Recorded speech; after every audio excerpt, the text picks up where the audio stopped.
Hi friends, welcome to my channel. இன்றைக்கி நம்ம வெறும் ரெண்டே பொருளை வச்சு நல்ல சாஃப்டான காஜு கட்லி டேஸ்ட்லேயே உள்ள இந்த ஸ்வீட் செய்ய போகிறோம் ஃப்ரெண்ட்ஸ். வெறும் 10 நிமிஷத்தில் இந்த ஸ்வீட் ஈஸியாக செஞ்சிடலாம். வாங்க. அதுக்கு 1 கப் அளவு வேர்க்கடலை எடுத்திருக்கேன், 3/4 கப் அளவு சுகர்.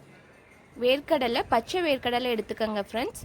நான் இன்றைக்கி ரோஸ்டட் தான் எடுத்திருக்கேன், அதுதான் எனக்கு கிடச்சது. பச்சை வேர்க்கடலை எடுத்திங்கன்னா இன்னும் டேஸ்ட் ரொம்ப சூப்பராக இருக்கும். வேர்க்கடலை ஆல்ரெடி ரோஸ்டடுங்கிறதுனால ரொம்ப நேரம் வறுக்க தேவையில்லை, சும்மாவே தோல் உறிஞ்சிட்டு வரும். நம்ம லைட்டாக ஹீட் பண்ணிவிட்டு தோலெல்லாம் ஈஸியாக எடுத்துடலாம். இது பச்சை வேர்க்கடலையாக இருந்தால் ஒரு 2 நிமிஷம் வறுத்துக்கோங்க. அந்த தோல் ரிமூவ் ஆகிற அளவுக்கு நம்ம வறுத்தா போதும், கலர் சேஞ்ச் ஆகக்கூடாது. இப்போ ஒரு நிமிஷம் ஆயிடுச்சு. அடுப்பு ஆஃப் பண்ணிவிட்டு தோலை ஃபுல்லாக ரிமூவ் பண்ணி எடுத்துக்குவோம்.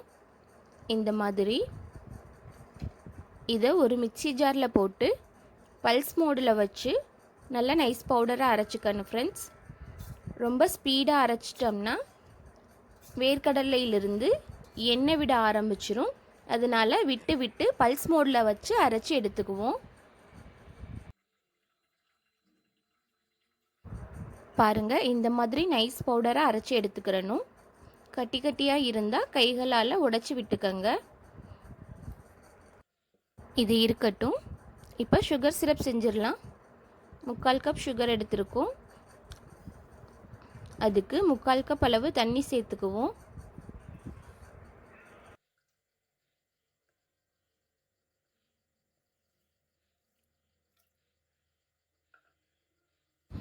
சுகர் நல்லா கரையணும்.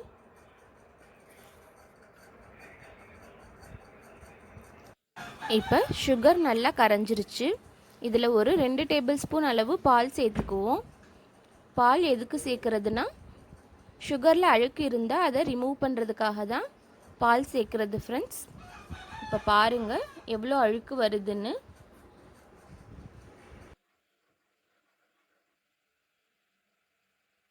மேலே நிற்கிறது ஃபுல்லாக அழுக்கு தான். அதை ஒரு ஸ்ட்ரெயினர் வச்சு ரிமூவ் பண்ணிக்குவோம். அழுக்கையெல்லாம் ரிமூவ் பண்ணதுக்கப்புறம் கொஞ்சமாக ஏலக்காய் பொடி சேர்த்துக்குவோம், ஒரு 1/4 டீஸ்பூன் அளவு. பாகு ஒரு கம்பி பதம் வர்ற வரையும் வெயிட் பண்ணுவோம்.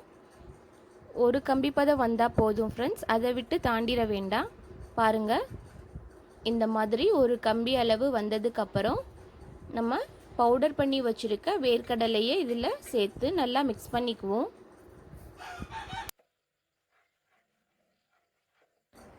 வேர்க்கடலை பவுடரை சேர்த்து நல்லா மிக்ஸ் பண்ணிக்கிட்டே இருக்கணும். மாவு நல்லா திரண்டு வரணும், பாத்திரத்தில் ஒட்டாமல் இந்த மாதிரி திரண்டு வரும். இந்த ஸ்டேஜில் 1 டேபிள் ஸ்பூன் அளவு நெய் சேர்த்துக்கலாம் ஃப்ரெண்ட்ஸ். நெய் சேர்த்தா அதோட டேஸ்ட்டு இன்னும் ரொம்ப சூப்பராக இருக்கும்.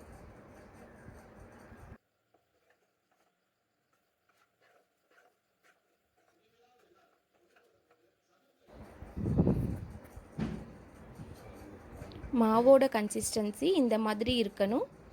இந்த ஸ்டேஜில் அடுப்பு ஆஃப் பண்ணிடலாம்.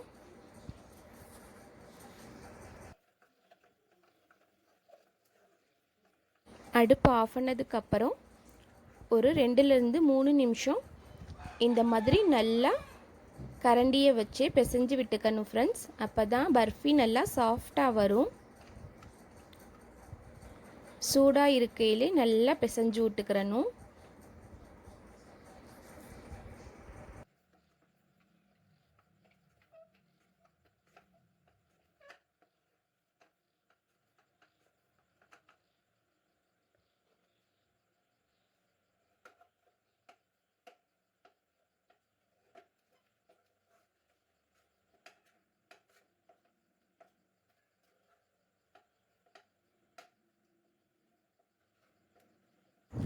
இந்த மாதிரி நல்லா கலந்து விட்டால் தான் ஃப்ரெண்ட்ஸ் பர்ஃபி நல்லா சாஃப்டாக வரும். அதுக்காக தான் நான் ஸ்கிப் பண்ணாமல் வீடியோவை ஃபுல்லாக எடுத்திருக்கேன். நம்ம கைகளை வச்சு பிசைய முடியாது, நல்ல ஹீட்டில் இருக்கும்.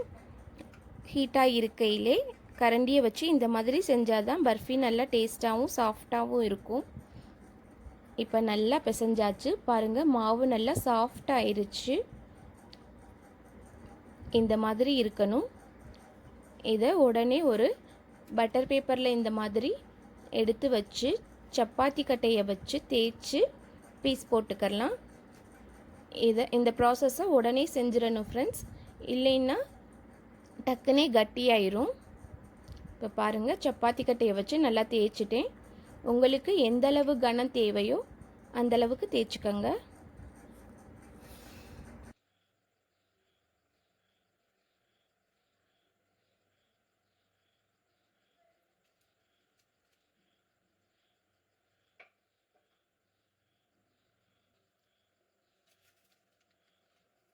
இப்போ இதை நம்ம பீஸ் போட்டுக்கலாம்.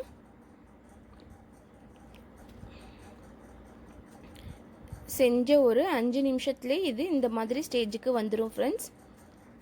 நம்ம இந்த ப்ராசஸை டக்கு டக்குன்னு செஞ்சிடணும், இல்லைன்னா உதிர்ந்து கொட்டிடும்.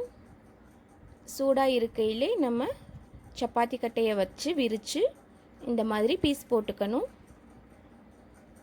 உங்களுக்கு எந்த ஷேப்பில் பீஸ் தேவையோ அந்த மாதிரி போட்டுக்கோங்க. இன்றைக்கி நான் டைமண்ட் ஷேப்பில் கட் பண்ண போகிறேன்.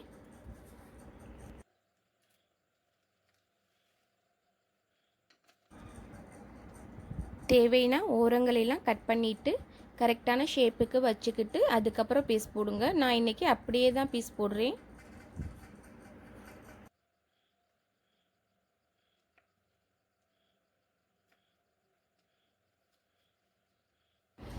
பாருங்கள், வெறும் 10 நிமிஷத்தில் நம்ம சாஃப்டான பர்ஃபி ரொம்ப டேஸ்டியாக காஜு கட்லி டேஸ்ட்லேயே செஞ்சாச்சு.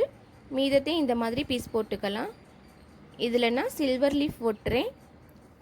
அதை கையில் தொடக்கூடாது, இந்த மாதிரி பேப்பரில் வச்சே காஜு கட்லியில் பேஸ்ட் பண்ணிடணும்.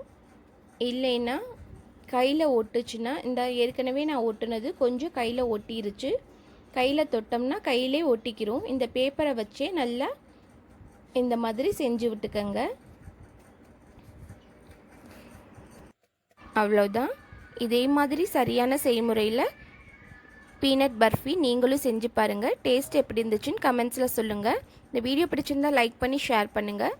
மறக்காமல் நம்ம சேனலை சப்ஸ்கிரைப் பண்ணுங்கள். தேங்க்யூ.